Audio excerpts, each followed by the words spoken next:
안녕하십니까. 자, 오늘은 22학년도 수능 25번 문항에 대한 분석과 풀이를 진행하도록 하겠습니다. 일단 우선 25번 문제 멈춰두고 풀어보시기 바랍니다. 네, 한번 풀어보셨습니까?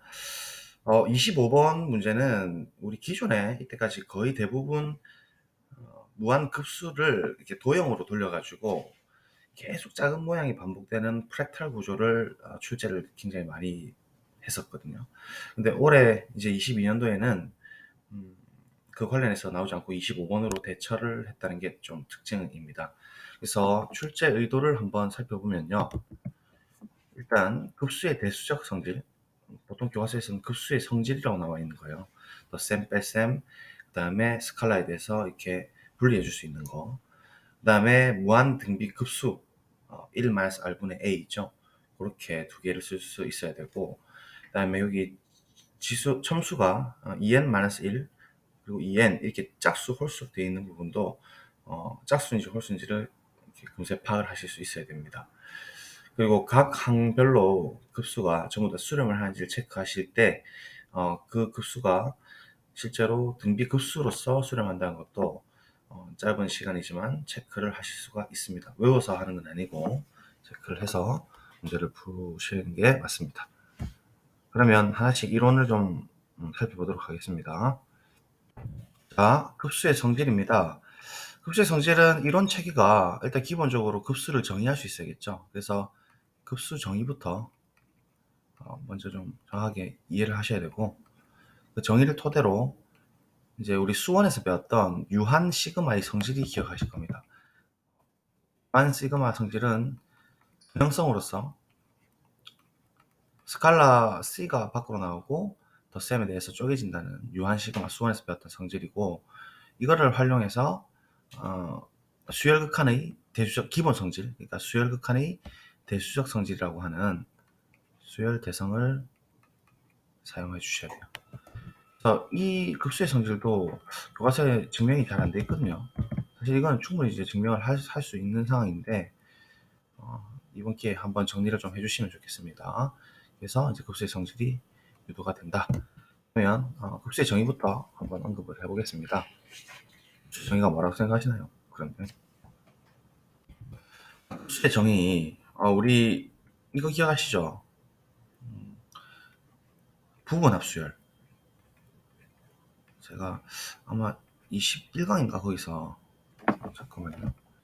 18강에서 했네요. 흡수의 정의. 18강에서 부분합수열 기억하시죠? SN. SN은 함수로서 수열이 된다고 했습니다. 그래서 얘를 A1, A2, 땡땡땡 AN까지 합이죠. 그래서 얘를 우리가 보통 어떻게 썼냐면 시그마 K는 1서부터 N까지 AK라고 썼단 말이죠. 그래서 얘도 이제 하나의 수열로서 볼 수 있다는 게 중요한 관점을 했는데, 이 수열이 수렴을 할 때 우리는 급수가 수렴한다라고 할 수가 있어요. SN이 수렴할 때, SN이 수렴을 한다는 거죠. SN이 어떤 수 S로 수렴할 때, 수렴, 컨벌지, 수렴할 때 우리는 이 급수가 수렴한다라고 해요. 그러니까 1대 기호를 이렇게 쓰고요. 시그마 n은 1서부터 무한까지 an이라고 이렇게 쓰고 얘가 수렴한다 이야기하는 거예요. 급수가 수렴한다의 정의죠. 그래서 다 기억을 하실 건데 얘는 이제 왜 기호가 이렇게 됐는지 생각해 보면 SN이 수렴한다는 얘기니까 간단하게 아이디어만 좀 생각을 해보면 보통 이제 SN이라는 것은 이렇게 쓰기로 했으니까 수렴한다는 얘기가 리미트 n이 무한으로 갈 때 SN이 수열로서 어떤 수 S로 수렴한다는 얘기잖아요. 근데 이 S는 SN을 이제 우리 다시 돌렸으면은 리미트 n이 무한으로 갈 때 SN은 우리가 시그마로 표현 돌릴 수가 있었죠. 위에서 시그마 K는 1서부터 N까지 AK가 되는 거고, 그래서 이제 노테이션 쓰기를 기호를 쓰기를 N자리에 무한으로 가니까 N자리 대신에 그냥 무한으로 그대로 집어넣어서 얘를 그냥 기호로 이렇게 쓰겠다는 얘기예요. 기호로. 정의를 기호로 이렇게 쓰겠다는 얘기예요. 시그마 K는 1서부터 무한까지 AK. 근데 기호라는 것은 위치 뭐 N이든 K든 관계없으니까 우리가 일반적인 N으로 바꿔도 관계없지 않겠냐. 따라서 이렇게 쓰면은 얘가 이제 급수가 수렴한다라고 보실 수가 있습니다. 급수가 수렴하지 않을 때는 이런 기호를 쓰지가 않습니다. 기본적으로. 엄격하게는 기호로 써도 되지만 이 급수가 수렴한다라고 하지는 않습니다. 그래서 그렇게 된다는 거 일단 정의가 기억하실 겁니다. 그래서 이걸 사용해 가지고 우리가 급수의 성질 한번 증명을 해보도록 하겠습니다. 그럼 급수의 성질 한번 가볼게요. 급수의 대수적 성질입니다. 한 번 더 강조하지만 급수는 수열입니다. 부분합 수열의 극한. 이 수렴하면 급수가 수렴한다. 이거 부분합 수열의 극한으로 정의한다는 거 꼭 명심해 두시고, 그럼 대수 성질은 이제 무한급수에 대해서 각각의 항이 수렴할 때 이렇게 플러스에 대해서 쪼개질 수 있다는 거거든요. 그래서 그 이야기를 일단 스칼라부터 먼저 이야기하고 썼습니다. 각각의 급수가 수렴할 때 이제 현재 스칼라 C가 밖으로 나가는 행동에 대해서 한번 조사를 해보면 얘는 일단은 무한급수의 정의로부터 부분합의 극한으로 볼 수 있겠죠. 그래서 부분합, 얘의 부분합은 시그마 K는 1서부터 N까지 C의 AK가 부분합이고 CAN의 부분합이에요. 그죠? 얘에다가 리미트가 붙는 것이죠. 그래서 이 극한이 수렴하면 이제 리미트가 존재를 하는 겁니다. 그래서 일단 리미트를 한번 취해보는데 무한으로 갈 수도 있고 뭐 진동을 할 수도 있고 이제 알 수가 없는 상황이지만 일단 유한 시그마 성질로부터 수원에서 우리가 이 유한계면의 C가 밖으로 빠져나가는 것은 유한의 시그마 성질이거든요. 유한 시그마의 선형성이죠. 시그마 성질 수원으로부터 일단은 C가 밖으로 이렇게 빠져나가는 형태로 볼 수가 있어요. 그러면 이 밖에 빠져나간 요 시그마 1서부터 n까지 ak는 우리가 통상 이 녀석의 수렴성 때문에 SN이라고 쓴다면 그죠? SN이 수렴을 하는 것이죠. 얘가 수렴한다는 것은 부분합 수열 SN이 수렴한다. 얘가 수렴한다는 것은 뭐 때문이냐면 우리가 주어진 가정 때문이죠. 가정. 그래서 가정 때문에 수열이 지금 수렴하는 거거든요. 자, 그러면 SN이라는 수열이 수렴을 하고 C 곱하기 SN이 있으면 이 C가 리미트 밖으로 또 빠져나간다는 거 기억하시죠? 그게 우리 수열의 대수적 성질이라고 했잖아요. 수열의 대수적 성질로부터 C는 얘가 수렴하기 때문에 빠져나갈 수 있다고 볼 수가 있어요. 쓸 수가 있다는 거죠. C가 빠져나갔고 수열 대성으로부터 쓸 수가 있는데 얘는 또 다시 SN이 부분할 수열이 수렴한다는 뜻 때문에 얘의 기호를 이렇게 쓸 수가 있잖아요.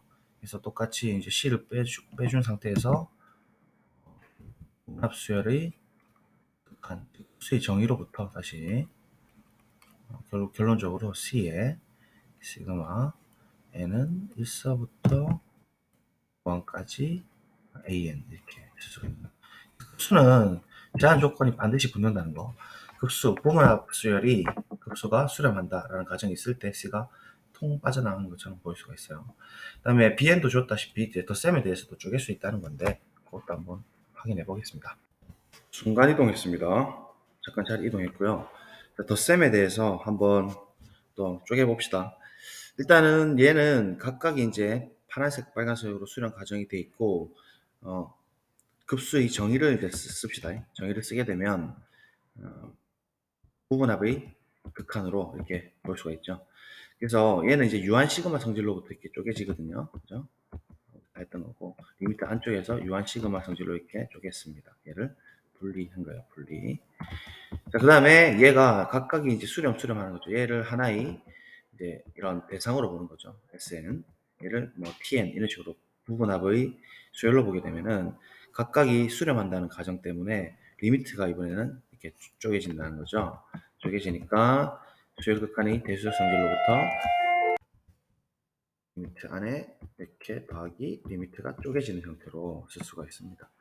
자, 그래서 이제 또다시 이 상태를 딱 잘 보면 결국은 부분합 수열이 수렴하는 것이니까 급수 표현으로 표현만 이제 정의로부터 바꿔주면 결국은 마치 결론적으로 시그마가 쪼개지는 것처럼 보인다, 그죠? 근데 이게 항상 그냥 막 쪼개면 절대로 안 된다 했습니다. 각각이 수렴한다는 가정이 있을 때만 이렇게 쪼개지는 게 옳습니다. 반드시 명심해 주시고, 그것은 수열극한의 대조적 성질로부터 온다라는 거 아시겠죠? 그래서 요거를 오늘 문제에서 활용을 할 거거든요. 여기서 이렇게 급수를 쪼갤 때 쪼개기 전에 이 각각의 급수가 수렴하는지 먼저 체크하셔야 됩니다. 그래서 그걸 의도하고 있기 때문에 잘 좀 파악을 하셔야 되는 부분입니다.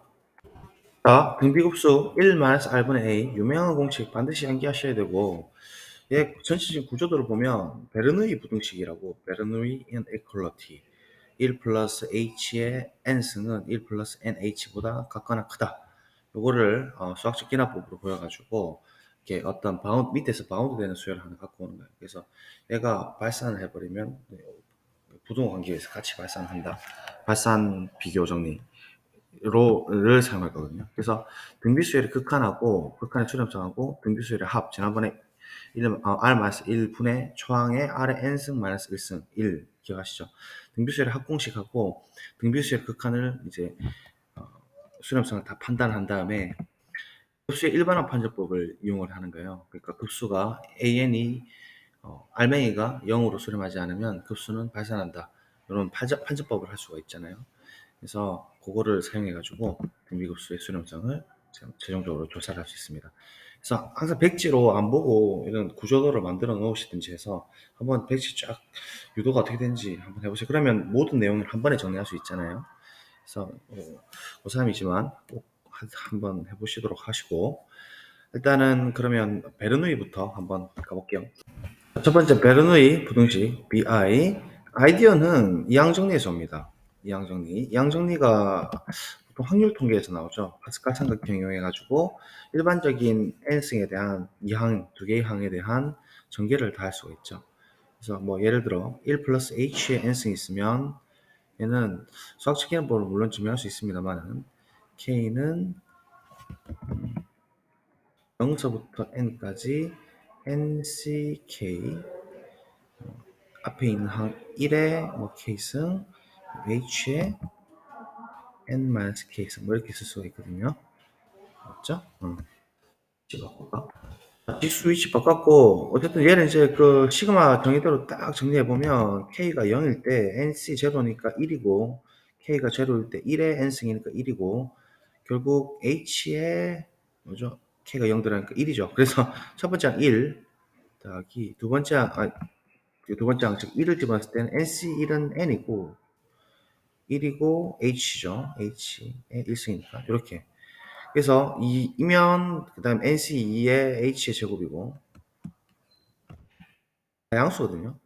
이런 식으로 블라블라블라 가서 최종적으로는 n일 때니까 이렇게 되는 거잖아요. 그러면 여기 지금 세 번째부터는 전부 다 어차피 양수니까 정확하게 우리가 바운드를 시켜줄 수 있기를 얘는 자연스럽게 1 플러스 NH보다는 같거나 큰 거죠. 전체 제곱이. 그래서 얘를 활용해 가지고 우리 등비수열 R의 n승 얘가 이제 발산한 걸 R이 1보다 클 때 발산한 거 보일 때는 R이라는 것을 우리가 R이 이제 1보다 클 때는 R이라는 것을 1 플러스 H로 쓸 수가 있죠. 교과서 다 표현돼 있어요. 다 기억 안 나시겠지만 이렇게 딱 두게 되면은 얘가 이제 발산한지 체크하기 위해서 쭉 부등호 범위 찾아가지고 요 밑에 있는 바운드 되는 RA 수열을 하나 주는 거예요. 이렇게. 그래서 이 수열은 반드시 우리가 발산한다는 걸 알 수가 있거든요. H가 어떤 고정된 양수고 N이란 것은 이제 동적인 변수로서 얘를 무한으로 보내면 자연스럽게 R에 바운드 된 녀석이 무한대로 가기 때문에 이 R의 N승이라는 것은 전체적으로 뭐하죠? 무한대로 간다 이거거든요. 그래서 이걸 이제 활용해가지고 다 표현할 수 있는 거예요. 그래서 이거는 이제 뭐 베르누이 부등식은 수학적 기납법으로 아주 간단하게 증명할 수 있고, 일단 아이디어만 설명하면 베르누이 부등식으로 이제 등비수열 극한을 이제 나타낼 수가 있다라는 겁니다. 따라서 등비수열 R의 n 제곱인 등비수열은 R이 1보다 클 때, 밑이 1보다 클 때는 무한으로 발산한다고 우리가 밝힐 수가 있죠. 자, 그 다음에 그러면 이걸 사용해서 R이 1과 마이너스 1 사이에서는 0으로 간다는 걸 우리가 이제 상식적으로 알고 있는데, 좀 엄격하게는 어떻게 들어간지 한번 보도록 할게요. 교화 설명 그대로 한번 표현해 볼게요. 자, 밑이 마이너스 1과 1 사이에서 R이 0일 때는 0의 n승 해봤자 어차피 0으로 가니까 클리어하니까 R이 0이 아닐 때를 생각해 본다는 거죠. 그래서 절대값을 딱 취해버리면 절대값은 분명히 0보다 커버리고 1보다는 작은 상황이 돼버린다 그죠. 그래서 이 절대값 R의 역수를 우리가 한번 취해봅시다. 취해보면 절대값 R은 이제 양이니까 분명히 0이 아니라서 이제 분모로 갈 수 있어요. 역원이 존재하고 이렇게 딱 처리를 해버리면 얘는 양수면서 1보다 완전히 커버리죠. 그래서 얘에다가 이제 n제곱을 취해보는 거예요. 자, 취해버리면 얘는 우리가 아까 밑이 1보다 큰 경우에는 방금 위에서 우리 보였죠? 방금 위에서 베르누이 때문에 발산하거든요. 그래서 얘는 플러스 무한으로 발산합니다. 당연하고. 그 다음에 얘를 이제 지수법칙으로 이렇게 쪼개주고 처리해주면 써볼게요. 이렇게 되거든요. 그래서 이 분모에 있는 이 수열이 분모 수열을 보게 되면 전체적으로 무한으로 가니까 분모 수열은 플러스 0으로 갈 수밖에 없어요. 그것도 이유를 잠깐 설명드릴까? 일단은 써볼게요. 결론만. 0으로 갈 수밖에 없고 뭐 플러스 0이나 0이나 0으로 갈 수밖에 없고, 자, 이렇게 되면은 이 의미가 원래 이제 원래도 해석해 보면 절대값 R을 n번 곱한다는 얘기죠. 자연수니까 수열이잖아요. 그래서 R 이렇게 해서 n번을 곱하는 건데, 얘는 어차피 절대값 곱은 안쪽에서 다 곱해도 관계가 없습니다. 맞죠? 어차피 절대값 취하니까. 그래서 얘는 R의 n승으로 볼 수 있거든요. 그래서 얘는 다시 표현하면 이렇게 쓸 수 있는 것이고, 절대값 안에 있는 알맹이가 절대값이 0으로 가게 되면 알맹이도 당연히 0으로 가게 돼 있습니다. 그것도 조금 궁금하죠? 그것도 그러면 해석을 좀 드릴까? 어쨌든 R의 n승은 그렇게 됨으로써 0으로 수렴한다는 등비수열의 범위가 이 상황일 때는 R의 n승이 0으로 간다는 것을 확인할 수 있어요. 그래서 시간이 되려나? 이거 노트 역수 되는 거, 이거 노트 1번, 그 다음에 절대값 알맹이가 0으로 가는 거 노트 2번 해가지고 간단하게 체킹만 좀 해드리죠. 네. 자, 간단하게 체킹해 드릴게요. 얘가 0으로 가는 거를 체크해 되니까 입실론 양수를 던질게요. 양수를 던져가지고 던지게 되면은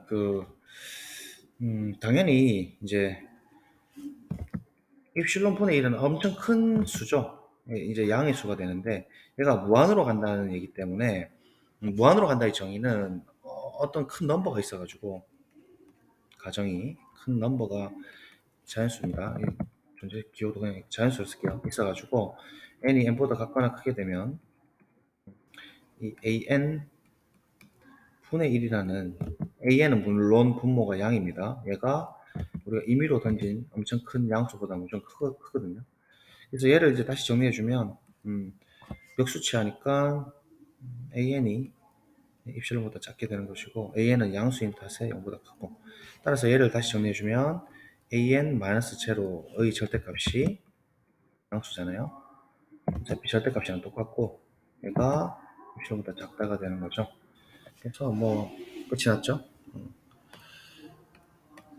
양수를 하자 이 넘버를 그대로 선택하게 되면은 n이 n보다 크거나 큰 모든 n에 대해서 an과 0의 거리가 입실보다 작다가 되니까 얘가 프루프가 되는 거죠. 그래서 이렇게 확인할 수 있고, 얘도 뭐 클리어한데 한 번 더 함께하게 말씀드리면, 양수를 던지잖아요. 그러면 가정이 이제 얘가 수렴 됐으니까 어떤 넘버가 또 있을 거예요. 어떤 넘버가 있어가지고 n이 n보다 같거나 크면 절대값 an과 0의 거리가 그죠? 입실보다 작은데, 이 절대값 푼다는 의미가 뭐예요? 절대값에 절대값 붙어 있는 거잖아요. 결국은 얘는 절대값의 절대값이니까 절대값 an이 되는 거고, 얘를 다시 돌려서 표현하면 절대값 an의 마이너스 제로가 되니까 우리가 원하는 결론이 클리어하게 나오죠. 양수를 던졌고 이렇게 되면 얘가 이렇다 했으니까 얘가 또 이번에 보여지는 거죠. 그래서 뭐 노트 1, 2는 사실은 클리어한데 그래도 조금 찝찝해서 한 번 더 말씀을 드렸습니다. 자, 그 다음에 그러면 이제 범위에 따라서 다 나왔죠. 뭐 R이 1일 때는 당연히 어떻게 되겠어요? 1로 이제 수렴을 할 거고 이제 수열로서는 그다음 마이너스 1 때는 이제 사실은 또 그 뭐죠? 마이너스 1, R이 마이너스 1일 때 제가 설명드릴게요. R의 n승은 마이너스 1의 n승인데 얘가 이제 짝수냐 홀수냐에 따라 다르다 그죠? 그러니까 뭐 1일 때는 마이너스 1이고 2일 때는 1이고 마이너스 1이고 1이고 마이너스 1이고 뭐 이런 식으로 가는 진동이잖아요. 그래서 얘는 뭐 발산이다 이렇게 정리해도 되지만 사실은 원래 그래요. AN이라는 것이 수열이 어떤 극한값 알파로 수렴한다는 것과 필요 충분 조건이 AN의 모든 부분 수열, AN의 모든 부분 수열이 같은 값으로 수렴해야 돼요. subsequence 뭐 짝수 수열이 돼도 부분 수열이죠. 뭐 아니면 홀수항들만 다 이루어진 녀석들이 같은 값으로 수렴한다. 이렇게 볼 수 있거든요. 근데 지금 저렇게 잡게 되면은 짝수는 1 이렇게 가는 거니까 결국은 1로 수렴을 하고 홀수는 마1 인 상수 수열로서 마이너스 1로 수렴한단 말이죠.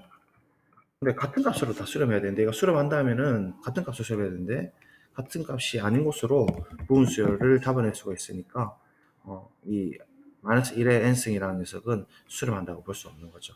다른 값으로 수렴했으니까. 그죠? 그래서 뭐 간단하게 체크할 수 있고 그래서 어쨌든 등비 수열에 대한 모든 범위는 다 체크가 됐습니다. 자, 그러면 이제 BI 했고 등비 수열 극한 다 말씀드렸고 등비 수열의 합은 지난 시간에 공식도 유도를 해드렸고 일반항 판정법 간단하게 얘기하죠. 급수에는 판정법이 엄청 많습니다. 사실은 급수가 수렴하는지 발산하는지 조사한 거 거의 적분이 존재하는지 안 하는지를 조사한 것 동일하거든요. 적분이라는 게 원래 무한급수를 표현할 수 있기 때문에 그렇죠. 그래서 급수는 뭐 P 판정법, 아벨 판정법, 디리클레 판정법, 일반항 판정법, 교대급수 판정법 종류가 한 13개, 15개 엄청 많습니다. 그 중에서 교과서, 그러니까 고등학교 과정에서 가장 기본적인 거, 일반항 판정법. 일반항이 0으로 가지 않으면, 발산한다, 이렇게 이야기할 수 있는 거거든요. 그래서 그거를 이제 좀 설명을 드릴 건데, 일단은 급수가 수렴한다라고 해봅시다. 시그마, n이 1서부터 무한까지 an이라는 급수가 이제 수렴을 한다고 해볼게요. 그러면 이 수렴의 정의가 부분합 수열이 뭐예요? 수렴한다는 거잖아요. 그러니까 이 부분합 수열을 우리가 SN이라고 하면 SN이 수렴한다는 거거든요. 그쵸? SN이라는 것은 뭐 안 써도 되겠지만 시그마 K는 서부터 N까지 AK죠. 그래서 얘가 이제 수렴한다는 얘기인데 우리가 수렴하면 지난번에 SN 부분합 수열의 일반항을 뽑아낼 수 있는 방법을 18강에서 이야기를 했었어요. 한 번 더 살펴보시면 되지만 AN이라는 녀석을 우리가 뽑아낼 수 있기를 SN까지의 합, 1항부터 N항까지 합해서 수원에서 배웠죠. SN-1까지의 합을 쫙 빼주면 AN만 남는다 그래요. 근데 이게 SN이라는 것이 지금 위에서 이야기했다시피 급수가 수렴하기 때문에 수렴하고 SN-1도 수렴한다는 얘기죠. 각각의 수열이죠. 부분합의 수열이라 했어요. 각각의 수열이 수렴하니까 대수적 성질에 의하면 이 수렴 값을 우리가 뭐 S라고 할까요? S라고 한다면 SN도 S로 수렴하고 SN-1도 한 개만 뺀 것도 당연히 수렴하거든요. 같은 값으로. 그래서 이렇게 마이너스로 수렴한다는 것을 알 수가 있죠. 그러니까 우리가 대성이죠. 수열극한의 대수적 성질. 그래서 우리가 뭘 할 수 있냐면 AN이라는 것이 0으로 수렴한다는 걸 알 수 있어요. 이게 일반항 판정법인데 준비 끝났고 P이면 Q이다잖아요. 얘를 우리가 이제 P라고 두고 얘를 이제 Q라고 두면 P이면 Q이다니까 우리 고1 때 했던 명제를 한번 떠올려 보세요. 이 P이면 Q이다랑 동치의 명제를 만들 수가 있죠. 이것도 트러스 테이블로 가능한데 P이면 Q이다 하고 not Q이면 not P이다는 같은 명제예요. 이걸 우리가 대우라고 하죠. 그래서 AN 그 알맹이가 0으로 가지 않으면 발산한다라고 이야기할 수 있어요. 엄청 중요한데 학생들이 실수하는 게 AN이 0으로 가면 수렴한다 이렇게 착각을 하는 경우가 있다고. AN이 0으로 가면 수렴한다라는 것은 이 명제의 역입니다. 역은 일반적으로 참임을 보장해 주지 않는다고 제가 분명히 말씀드렸죠. 근데 학생들이 결론을 계속 가정에서 써먹는 거예요. AN이 0으로 가니까 수렴하겠다. 이걸 떠올리는 거예요. 근데 역 절대로 쓰면 안 되고 항상 발산을 판정하기 위해서 쓰는 도구일 뿐입니다. 발산을 보이고 싶을 때 일반항이 먼저 0으로 간지 체크하는 거예요. 0으로 안 간다면 발산 이렇게 하면서 끝낼 수 있고 0으로 가면 이제 다른 방향으로 넘어가야 돼요. 뭐 그러면 이제 교대 급수인가 아니면 뭐 적분 급수인가 뭐 이런 식으로 급수의 이제 종류를 따져가면서 수렴상을 다시 좁혀 나가는 거거든요. 그래서 반드시 좀 아셔야 되고 그런데 이제 대우는 그래서 의미가 있다는 건데 대우를 뭐 오랜만에 트루스 테이블로 제가 표현을 해보면 TT 짜증나죠? FF 계속 언론 팝니다. TF TF 됐고 얘는 이제 가정이 폴시 때 무조건 true였던 거 기억하실 겁니다. 그다음에 TT일 때는 T고 TF 결론이 false일 때는 false였던 거 기억하죠. 그래서 얘의 진리값은 얘가 결정을 했습니다. 같은 지를 체크해 볼게요. 이 상황에서 Q를 그대로 뒤집어 주니까 T 반대 F, TT, 아니 FT, FT P 반대는 TT니까 FF FF는 TT죠. 자, 이면에 대한 진리값 쓰시다. F, 가정 false 무조건 true, 가정 false 무조건 true, TT일 때는 T, TF일 때는 false였으니까 결론적으로 어때요? TFFT, TFFT 똑같네. 무슨 같은 명제구나. 그래서 대우 명제는 항상 참이다라는 것을 또 증명을 할 수가 있었죠. 그래서 일반화 관점법은 대우가 의미가 있다는 거예요. 대우가 의미가 있다. 대우가 의미. 말하지만 알맹이가 0으로 안 가는 걸로 발산한다라고 말을 할 수 있는 것이지 0으로 간다 해서 수렴한다는 얘기는 절대 못합니다. 자, 그러면 이제 마지막으로 1-r분의 a 갑시다. 자, 등비급수입니다. 등비수열을 알맹이로 하는 무한합인데 얘는 엄청 좋은 급수예요. a1에 r에 n-1승 이렇게 돼 있는 거지. 그죠? 그래서 얘의 범위에 따라서 우리가 수렴 범위가 바뀌는데 일단은 얘의 정의를 쓰려면 부분합의 극한으로 볼 수 있으니까 얘를 일단은 부분합의 극한으로 써볼게요. 리미트 SN이고 우리 SN은 등비수열 합공식에 의하면 R-1에 기억하시죠? 증명도 열심히 해드렸어요. A1에 R에 N승 -1 수학적 기납법을 증명해드렸죠. 그래서 이렇게 이제 정의가 되는데 R이 1일 때는 얘는 어떻게 정의가 되냐면 일단 기본적으로 SN이라는 것이 NR입니다. 그죠? R을 N번 더했다. 맞나? 일단 범위가 R이 -1과 1 사이일 때만 딱 체크를 해봅시다. R이 이때 딱 수렴한다라고 완전 필요 충분 조건을 쓸 수 있으니까 엄청 강력하거든요. 그래서 이걸 낼 수밖에 없죠. 아주 대표적인 형태고. 요 경우 살펴보면 아까 전에 우리 수열에서의 극한에서 보면 수열 극한 지금 돌렸잖아요. 얘가 0으로 수렴하거든요. 그러니까 0으로 수렴하니까 이거 각각이 다 이제 상수 형태인 거죠. 결국은 얘는 R-1분의 -A1인데 분모 분자에 마이너스를 곱해버리면 결론이 뭐가 날 수 있냐면 1-R분의 A가 된다는 거죠. 그래서 이게 그 유명한 급수, 그러니까 무한 등비급수의 공식입니다. 그죠? 이건 모르면 절대로 안 되고 미적분에서는 거의 100% 나오게 돼 있어요. 100%. 진짜 100% 출제됩니다. 이거는 공식 외우셔야 돼요. 100% 출제. 브렉탈 나올 수도 있고 뭐 이번처럼 이렇게 나올 수도 있고 100% 출제된다. 됐죠? 자, 이번에는 절대값 R이 그러니까 R이 -1보다 같거나 큰 상 범위를 절대값 R이 1보다 같거나 큰 상을 보도록 하죠. 자, 그러면 이 지금 안에 있는 알맹이를 본다는 거예요. 아까 전에 이야기했던 일반화 판정법을 바로 때릴 수가 있는데 이 알맹이를 딱 주목하시면 이 R이 1일 때는 그 어디로 수렴하면 A1으로 수렴하거든요. A1이 근데 0은 아니잖아요. 그래서 일반항이 R이 1일 때는 일단 0으로 수렴하진 않아요. 수렴하긴 하지만 그리고 1이 아닐 때 이 범위에 들어가게 되면 1보다 크면 얘는 플러스만 들어가고 1보다 작으면은 진동 발생하고 마이너스 1일 때는 마이너스 1과 플러스 1로 진동하니까 절대로 0으로 수렴한다라고 볼 수는 어때요? 없어요. 어떤 경우든. 0으로 수렴하지는 않아요. 분명히. 그렇죠? 1로 수렴하든지 아니면 발산하든지 어쨌든 0으로 수렴하는 케이스는 이 범위에서 나오지 않으니까 바이 일반항 판정법. 방금 이제 우리 위에서 대우법으로 이야기했죠. 일반항 판정법에 의해서 얘는 등호도 붙일 수 없고 는 발산한다라고 결론 내릴 수가 있어요. 그래서 딱 이 범위일 때만이 이렇게 처리가 된다는 것을 알고 알 수 있습니다. 그래서 모든 이야기를 이제 다 논리적으로 전개를 했고 문제 풀러 갑시다. 자, 3점짜리지만 그렇게 또 쉽게 생각할 수는 없어요. A1에 R에 n-1승이 일단 일반적인 등비 수열인데 2n-1이라는 것은 1, 4, 5, 7인 홀수 그리고 2n이라는 것은 짝수인 부분 수열들을 지금 또 줬어요. 부분 수열 나온 건데 부분 수열을 그럼 우리가 생각해 보면 홀수인 항을 예를 딱 나열해 보면 A1, A3 일단 다 써볼게요. A1, A2 이렇게 되는 거잖아요. 그러면 A1은 초항이니까 A1이고 A2는 A1의 R이고 그죠? 세 번째 A1의 R의 제곱이고 A4는 A1의 R의 세제곱 뭐 이런 식으로 이제 간다는 건데 몇 개만 해보면 바로 알 수 있죠. 홀수 얘는 홀수를 의미하는 거예요.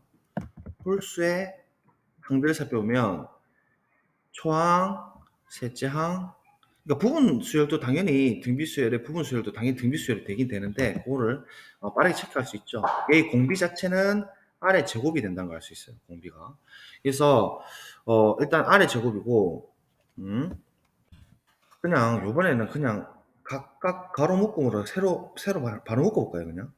지난번에 이렇게 풀이했는데 이렇게 하지 말고 아예 그냥 1일 때 A1 빼기 A2를 한 묶음. 그러니까 묶음 수열로 가는 거죠. 요렇게 하나의 항, 요렇게 두 번째 항, 요렇게 가봅시다. 오케이? 그 의미죠. 2일 때는 이렇게 되고. 그래서 얘들을 각각 이제 무한번 합해주겠다 의미로 가게 되면 초항이 어떻게 잡히냐면 얘잖아요. 얘를 잡아버리면 A1이 묶여 나오는 거죠. 맞아요? A1이 묶여 나오면서 1-R이거든요. 그럼 얘도 이렇게 빼주고 이렇게 묶어주면 얘는 A1의 R의 제곱에 1-R 이렇게 되는 거거든요. 그래서 이런 식으로 가는데 얘는 형태가 추측 건데 초항이 A1의 1-R이고 공비는 R 제곱이 되는 그런 등비 수열이거든요. 그래서 이 급수는 등비 급수가 되는 것인데 얘가 3이 됐다는 얘기는 이미 문제 조건에서 수렴성을 가정하고 있어요. 수렴하기 때문에 이 공비인 R 제곱이라는 녀석의 범위가 -1과 1 사이라는 것을 알 수가 있어요. 그쵸? 조금 낮출게요. 수렴하기 때문에 R 제곱의 범위가 -1과 1 사이라는 것을 알 수가 있어요. 그래서 일단은 그 사실로부터 이 급수의 합을 다 표현해주면 우리 공식에 의해서 일단 왼쪽 가정 1-R 제곱분의 초항을 A1에 1-R 이렇게 되는 거거든요. 그래서 얘를 정리해주면 합차 때문에 1-R이 날아갈 거니까 1 플러스 R분의 A1이 되겠다. 그죠? 이렇게. 일단은 왼쪽 스타로부터 이 사실을 뽑아낼 수가 있겠네요. 제가 너무 이상하니까. 그 다음에 두 번째 이야기를 좀 해볼 건데 얘는 제곱이니까 A1 제곱, A1 R의 전체 제곱 이렇게 제곱 수열이죠.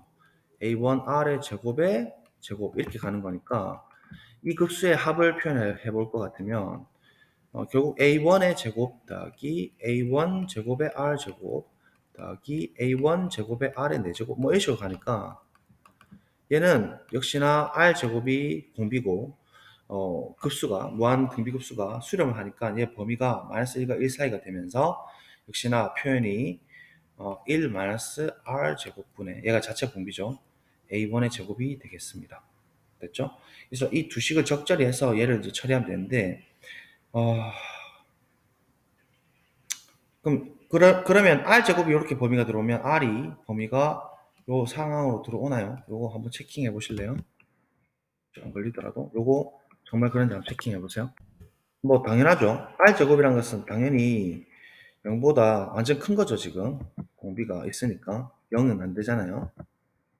0이 될 수도 있나? 뭐 0이 안 되겠지만 어쨌든 그럼 0보다 가까이 크다 합시다. R 제곱이 1보다 작으니까 얘를 합차로 처리해주면 이렇게 되는 거고, 얘는 R 플러스 1, R 마이너스 1 사이에 있으니까 따라서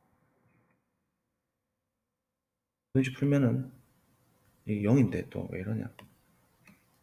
맞죠? 오케이. 사이 범위로 들어오죠. 됐습니다. 그래서 이거 클리어하고, 그래서 얘는 이제 수렴합니다. 수렴하고 결국 우리가 찾고 싶은 것은 1 마이너스 R분의 A1을 구하는 거니까